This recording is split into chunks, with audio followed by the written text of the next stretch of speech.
to another edition of the Illinicast. I'm Austin Burklund alongside Kirkland Chappell. This is Illinicast, your spot for all audio and video for the Fighting Illini football, basketball, non-revenue sports, and also Big Ten news as well. And we are with Armchair Illini, your spot for written content of all things Illini. And couldn't be more happy to have Kirkland here to talk all things Illini football. But I want to put you here on the spot, Kirkland. I know the big topic right now on Illini Twitter is the Orange Crush. I want you to give a grade of the Orange Crush this year. Just start things off. Yeah, so I've seen a lot of different mixed reviews. I don't want to say one thing or another. I didn't go to school at U of I. The only student sections I've ever been a part of running or even taking part of doing anything with were in high school. So I can't say much. But, so the criticisms that I've seen about, maybe, hey, in the front row, they need to put students who are the people that have been waiting outside for 6 hours, as opposed to saying, hey, you did this, and this, so therefore you earn this. I definitely think that the standards that they have of like, hey, you need to do things the right way in order to be here, is absolutely something that, is feasible and something that they should do. But I also think that there should be a middle ground and at least some kind of standard to, hey, when you're the first to arrive and you're the craziest fans, you should also be the ones most involved. So, it's just kind of like anything. If you're the most involved, you should be. So we'll see how they handle it. I have no clue, but we'll see how Whitman takes care of it. January is always sleepy anyway, and I think people need to realize that kids are just getting back into the rush of school after being gone and eating a bunch of grandma's baked goods for a month or so. Let's let them get their groove, and of course, Brad Underwood's team is going to dictate the pulse of the arena more than the Orange Crush itself. If KJ does an awesome lob to Morez Johnson, that'll get the crowd going, and normally that will propel the crowd to the very end. But the reason we brought you on, Kirkland, is to talk about this Illini football classes, the 2025 transfer portal class, and then, of course, the class of 2026 has gotten a major jump in the month of January. Normally, we're thinking like May or June where we're getting 7 commits for the class of 2026. But this January has been awfully large for Bret Bielema and this Illini football staff. So let's go over this overall transfer portal class, Kirkland, to start things off. What are your initial impressions of how Bret has kind of built this team and continued on this great momentum of the bowl game and built this roster for this upcoming season? Yeah, it's nice because it was a roster that really didn't have too many holes coming into the offseason anyway. I know we've talked about it multiple times. I know Jeremy Werner and a lot of other guys have talked about it multiple times when you're returning 18 or 19 starters from your bowl game, that you won over a good SEC school. That's something where you're going to start taking a lot of notice. You've got these way too early predictions that are coming out, tabbing Illinois as a top 10 team going into next season, which might be lofty, but you can see it when you return that many people and you beat a team that was potentially a top 10 level team. So again, I think it's very interesting because you didn't have a lot of holes to plug, and they've done really well with, taking care of that. And like I said, I think it's something that Bielema's done a really good job. And I think this is going to be his strongest portal class thus far, even though there really hasn't been much of a portal timeline dating past Illinois.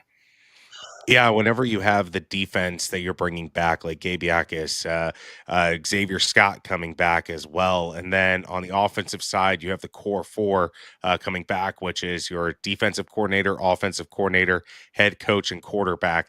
That is difficult for any team to just replicate based on the new of the transfer portal. But there are some new pieces coming in, and I think the wide receiver room is definitely one that had to be rebuilt after you're losing Franklin and Pat Bryant due to graduation and the NFL draft. What are your thoughts on how they adjust, how they seemingly replaced those guys in the transfer portal? Yeah, I like what they did there. To be honest with you, you're really not. I'm not going to say you can't replace the production of Pat Bryant and Zachary Franklin. Those are really good players. And those are special kind of guys, and you're not going to get those all the time. But sometimes it's more of, hey, it's a crowd rather than a couple guys. So you're going to have a lot of these dudes who really start to contribute this year. Your Hank Beatty's of the world. Those guys start to kind of step up and start to be stronger players going into next season. So whenever you can bring in someone like Hudson Clement from West Virginia, who is he's not only a veteran, he's got experience, and he's got a little bit of a chip on his shoulder.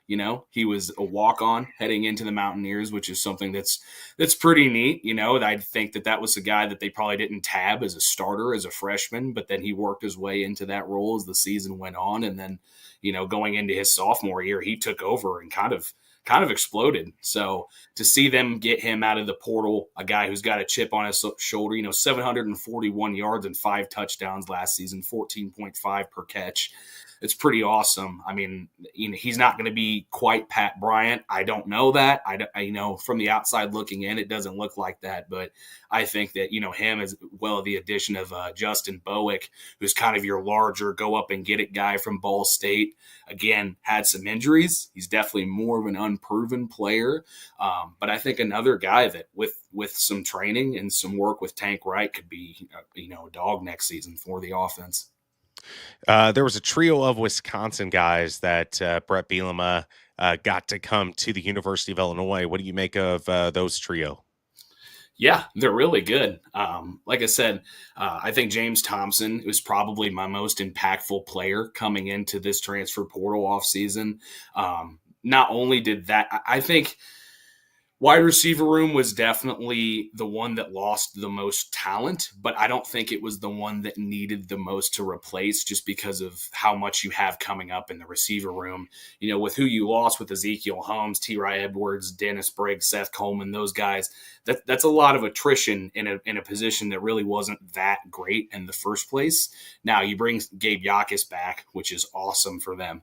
But if you can bring a guy like James Thompson Jr. in and kind of plug him in at that position and say, hey, what can you do to be an anchor for Gabe Yakus? I think that can kind of cut the defensive line loose a little bit and let them go a little bit and let them roll and get loose on, put some pressure on quarterbacks that, they were able to do at times this year, but just not consistently. And part of that comes with blitzing, and part of that comes with just not putting a lot of pressure. When you're not putting a lot of pressure in the first place, your offensive line and running backs have a lot of time to sit there and say, hey, is there any blitzes coming? Is there anything that we can take care of here? So it's going to be nice to see them add an anchor that they can actually put Yakus on the line and see what they can do, cut him loose.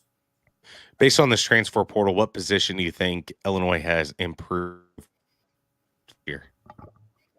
Yeah, I think it's a tie between wide receiver and defensive line. But I'm going to definitely go with defensive line just because, again, you add the Wisconsin guys, but, James Thompson's a really strong player. Again, he was the big piece that you needed. As much as Zakari and as much as Pat were dudes that you needed to replace, James is the kind of guy that can really step up and make that position better next year. So, like I said, I'm excited to see what he can do when paired with Yakus.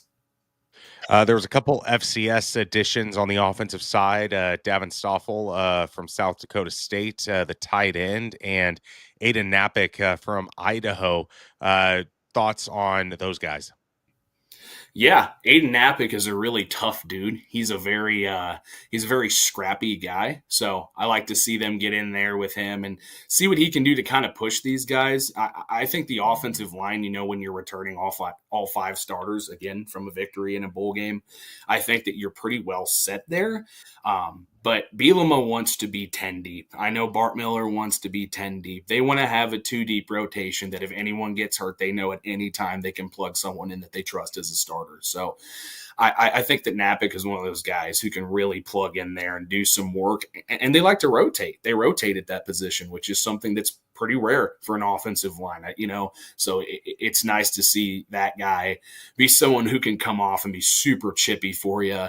I think he'll get up to the linebackers and make guys hurt in the secondary. So, like I said, I think he's a really good ball player for him. He's not super tall, but he's going to be super scrappy. And then Stoffel, they needed another tight end addition, especially after losing Boyer. I don't know with Arkin on the team still how much of a high impact he's really going to have next season in terms of like, hey, Stoffel's going to come in and just chip off a ton of scores. But honestly, I think he's going to be a great blocker for him. Looking at the guys that left Illinois, is there anybody that you were like, man, Illinois is just going to miss this guy? Yeah, I mean, to be honest with you, I don't know if there's anyone that they're really hurting for, or if there's anyone that you can say, hey, that's a guy that, they're going to struggle without. I think Zy Chrysler, again, with the offensive line being in the position that it's in, where they're set on the offensive line, but they do want to have that too deep at that position. I think that's one that could hurt them over time.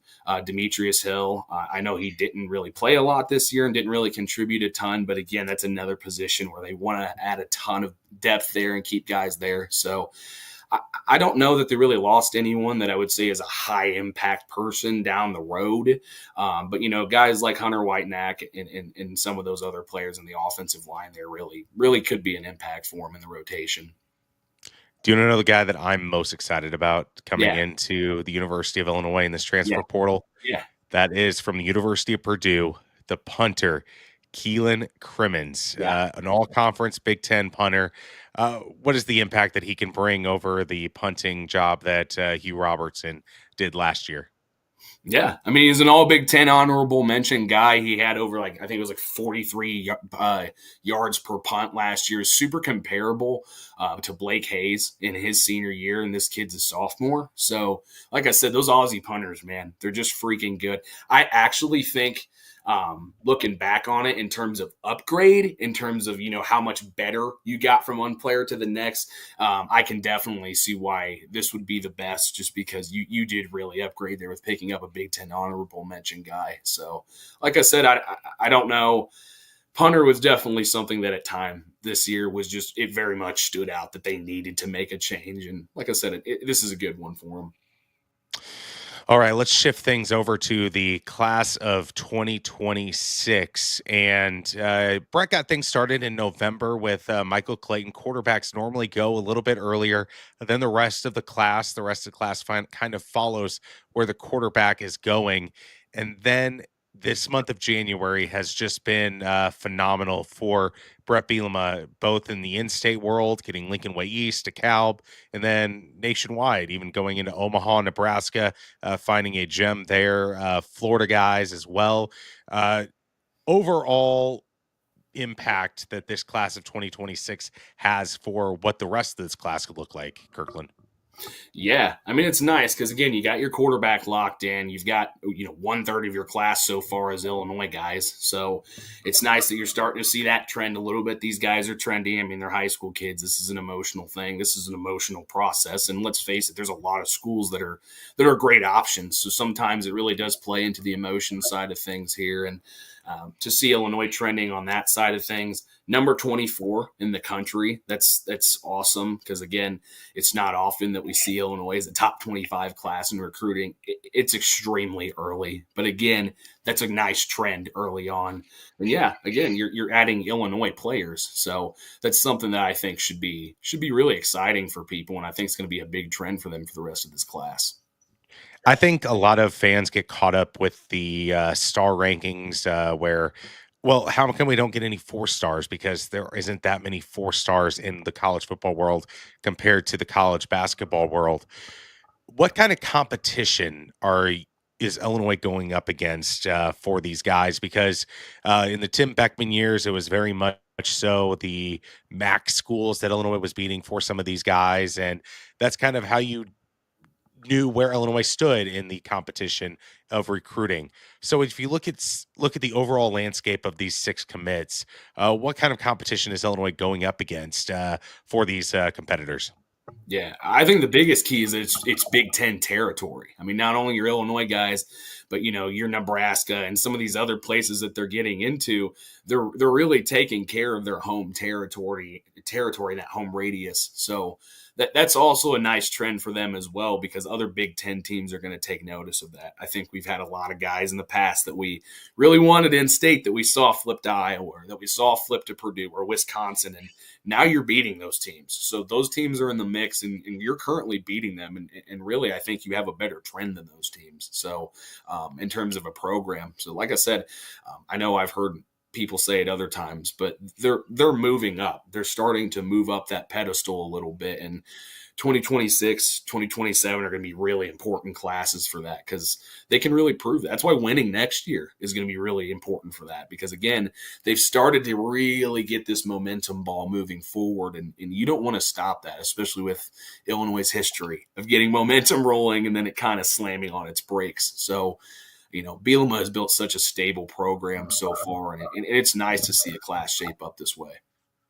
Who is the best recruit Illinois has got so far out of these 6 guys? I like Jacob Alexander a lot, their most recent commit. I think he's a dog. He's strong. He's fast off the line. I think they really need to build at that defensive line position. That's one that Terrence Jameson's a great coach, and I think that they just need to get him the guys there.